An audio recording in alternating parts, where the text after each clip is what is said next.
Jemaat yang dikasihi oleh Tuhan kita Yesus Kristus, Shalom dan selamat pagi untuk kita semua.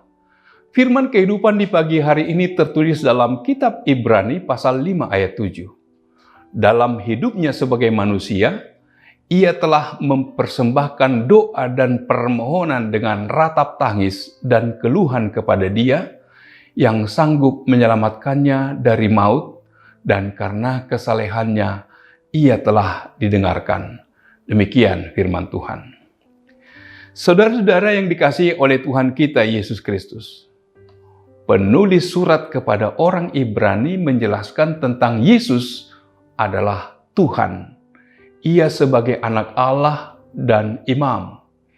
Yesus menggenapi semua yang dinubuatkan oleh para nabi di dalam tugas mengajar, sampai menderita lapar, haus, sengsara, hingga mati di kayu salib. Dalam hidupnya sebagai manusia, ia telah mempersembahkan doa dan permohonan dengan ratap tangis dan keluhan kepada Dia yang sanggup menyelamatkannya dari maut. Dan karena kesalehannya, ia telah didengarkan. Dan sekalipun ia adalah anak, ia telah belajar menjadi taat dari apa yang telah dideritanya.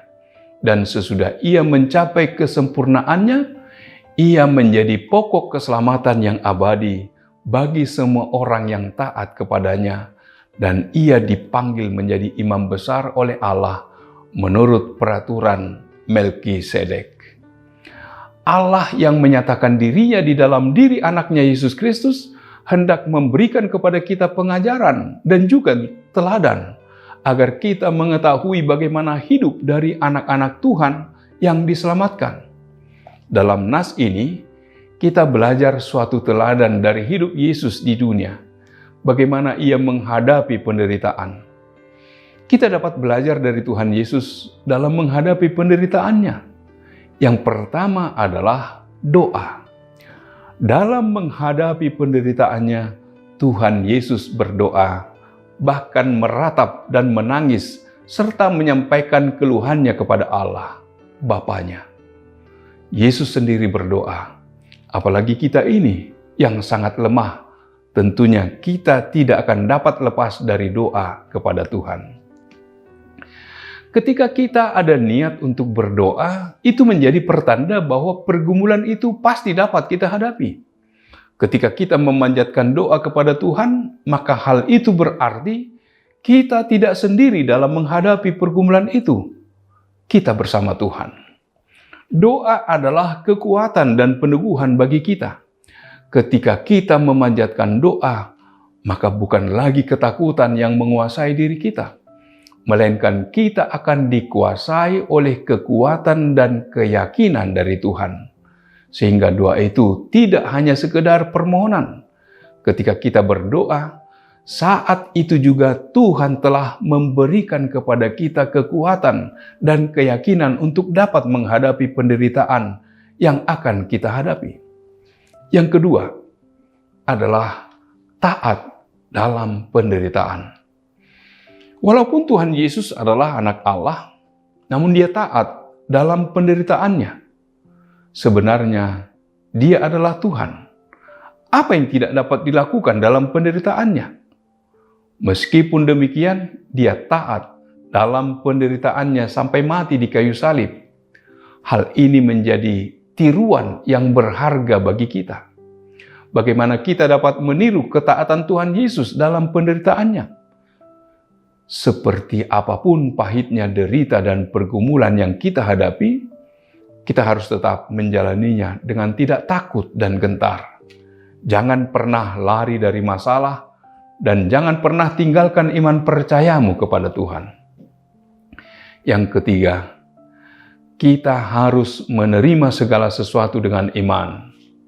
Dalam penderitaannya Tuhan Yesus berdoa agar ia luput dari maut. Namun Yesus tetap mengalami kematian dengan hina di kayu salib. Timbul pertanyaan, apakah tidak ada kuasa dari doa Tuhan Yesus? Jika kita melihat dan memahami perbuatan dan kasih Tuhan, bisa saja iman kita goyah dan bahkan kita meninggalkan iman kita.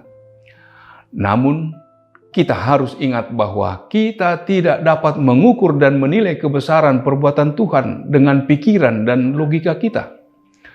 Selama kita mempercayakan hidup kita kepada Tuhan dan taat kepadanya, walaupun yang terjadi tidak seperti yang kita harapkan, namun yang Tuhan lakukan adalah yang terbaik bagi kita. Apakah doa Tuhan Yesus tidak dikabulkan untuk luput dari maut? Dari logika manusia, jawabannya tidak dikabulkan. Namun rencana Tuhan yang terjadi jauh lebih dari yang kita pikirkan atau yang kita harapkan. Lihatlah apa yang terjadi pada hari ketiga setelah kematiannya. Bukan hanya Tuhan yang hidup, tetapi Ia juga memberikan kehidupan bagi setiap orang yang percaya. Demikianlah kita memahami, walaupun yang terjadi dalam hidup kita tidak seperti yang kita harapkan, namun Tuhan akan berbuat jauh lebih besar. Yang terbaik diberikannya kepada kita. Amin. Marilah kita berdoa.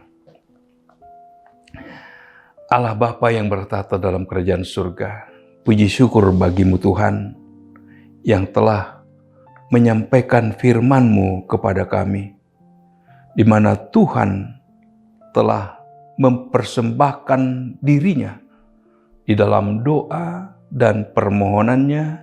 Dia mampu menanggung segalanya agar kami beroleh keselamatan. Biarlah kami dikuatkan dan dimampukan dalam menjalani kehidupan, sebab yang terbaik itulah yang Tuhan sediakan bagi setiap orang yang percaya. Terpuji termulialah nama-Mu, dalam nama Yesus kami berdoa dan bersyukur.